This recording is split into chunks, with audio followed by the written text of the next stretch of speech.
Hope all of you are doing well. Welcome back to your biology class. Last time we started the chapter homeostasis. So let's take a quick review that what we studied in the last class. So what is homeostasis? Do you remember?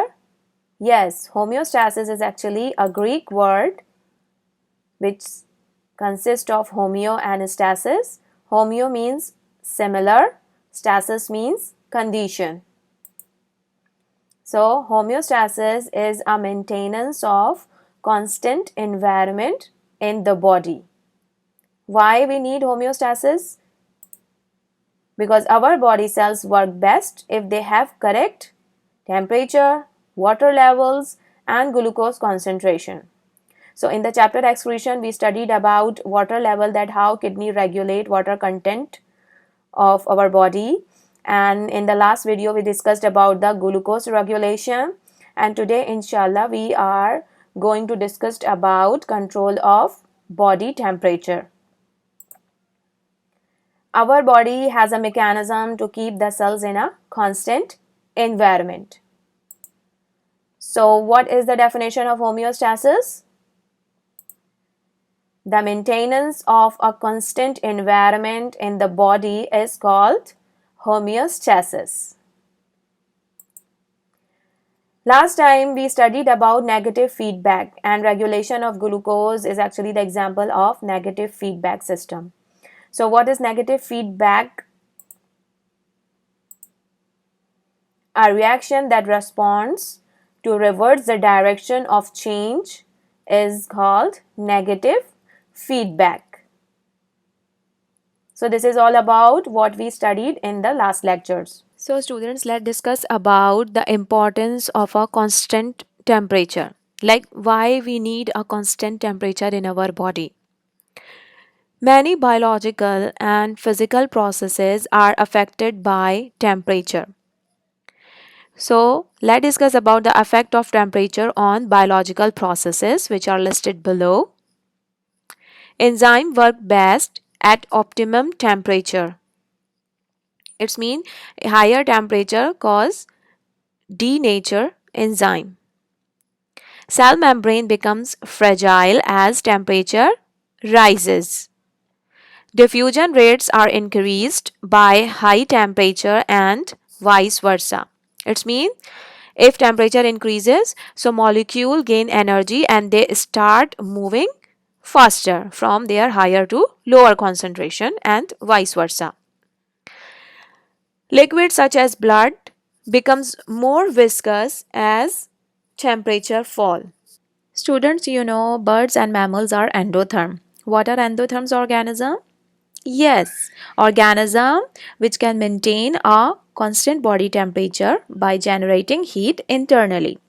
So an endothermic animal maintains an ideal body temperature by balancing heat gains and heat losses.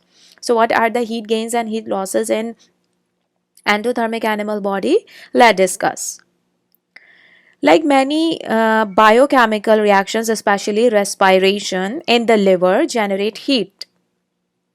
Movement generate heat by respiration and friction within the muscles. And what are heat losses? Like heat is lost when water evaporates from the lungs as a result of respiration. And sweat evaporate from the skin when the body temperature rises.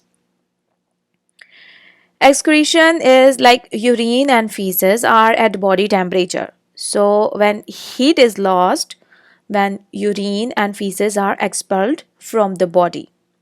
Apart from this, heat is also transferred between the body and the environment by following these methods: radiation, conduction, convection, and evaporation. We already discussed evaporation here. So what is radiation? Like transfer of heat in the form of rays and usually infrared rays. What is conduction? Like heat is transferred by direct contact with another object such as cold rock or a hot oven door. What is convection? like transfer of heat to and from the body on air currents, and it can be increased by fanning air past the body. Like for example, if we feel hot, so we start fanning. So this is also a method of heat transfer.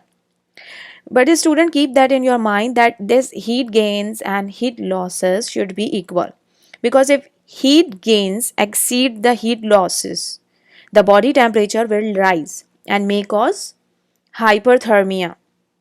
Hyper means increase, thermia means heat. On the other hand, if heat losses exceed heat gains, the body temperature will fall and may cause hypothermia. Hypo means low body temperature. Okay. So, students, have you ever thought about that? What happened during fever? The body's temperature may rise 2 to 3 degree, and this higher temperature is actually denature proteins of infecting bacteria more rapidly than they affect human proteins. So this is all about what? Heat gains and heat losses in endotherms organism.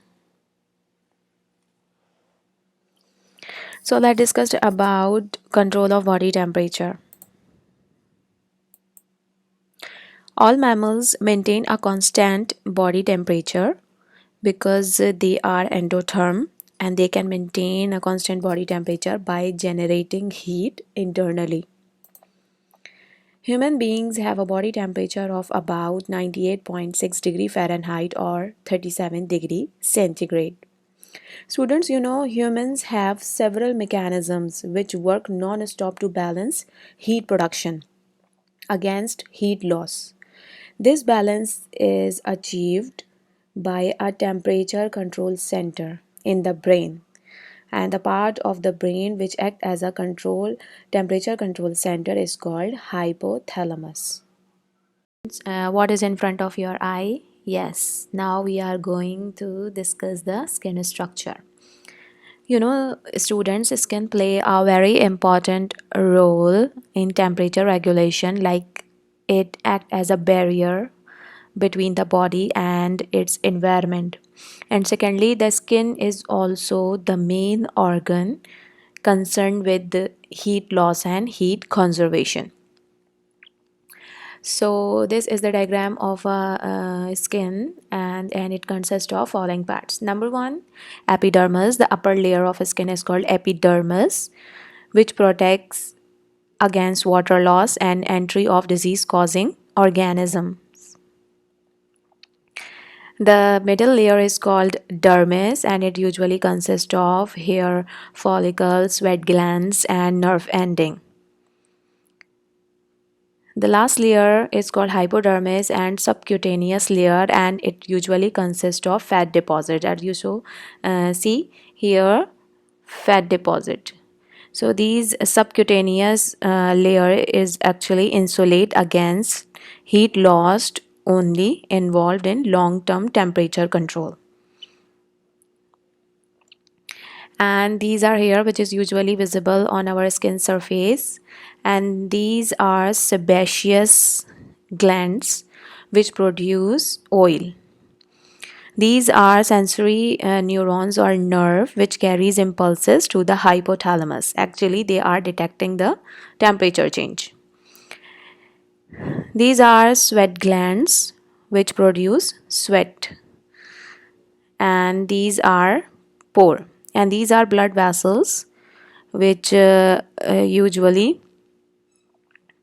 dilate or constrict in order to maintain the body temperature. Okay, so the skin consists of epidermis, the dermis part, subcutaneous layer, which is usually consists of adipose connective tissues. These are fat tissues. The blood vessels is also there, sweat glands, and these are pore which produce sweat, sebaceous gland, nerve ending, and hair follicles. Body's activities is about 37 degrees centigrade. So now we are going to discuss when our body temperature increases above 37 degrees centigrade. So what mechanism are there to cool down the body? The first method is sweating. When your body is hot, sweat glands are stimulated to release sweat. The liquid sweat turns into a gas, that is, it actually evaporates. To do this, it needs heat.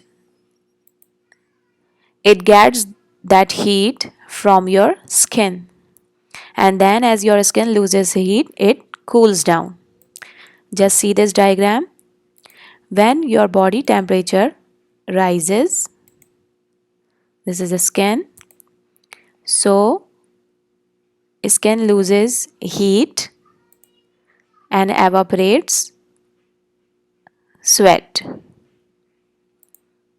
and your body temperature becomes normal. So let's discuss what is the second mechanism is there to cool the body down. It's called vasodilation. Vasodilation means the blood vessel leading to the capillary surface, they become bigger. So your blood carries most of the heat energy around your body. There are capillaries underneath your skin, as we see in the skin structure, that can be filled with blood if you get too hot. So this brings the blood closer to the surface of the skin so more heat can be lost. This is why you look red when you are hot. See this diagram? When body temperature increases, if the temperature rises, the blood vessels dilates. What does it mean? That it gets bigger like this and it become close to the surface of the skin. And then this means more heat is lost from the surface of the skin. So in this way, the body temperature becomes normal. And your body temperature become normal, that is about 37 degrees centigrade. So let's discuss about when your body become cool. So what mechanism are there to warm the body up? First method is vasoconstriction. It means the blood vessels underneath your skin become constrict so that heat will not lose. It remain inside the body. This is the opposite of vasodilation. The capillaries underneath your skin get constricted or shut off, so it will not lose heat. This takes the blood away from the surface of the skin, so less heat can be lost. See this diagram. When your body temperature reduces, if the temperature falls, the blood vessels constrict or gets shut off. See, the blood vessels become constrict. This means heat is lost from the surface of the skin, become less.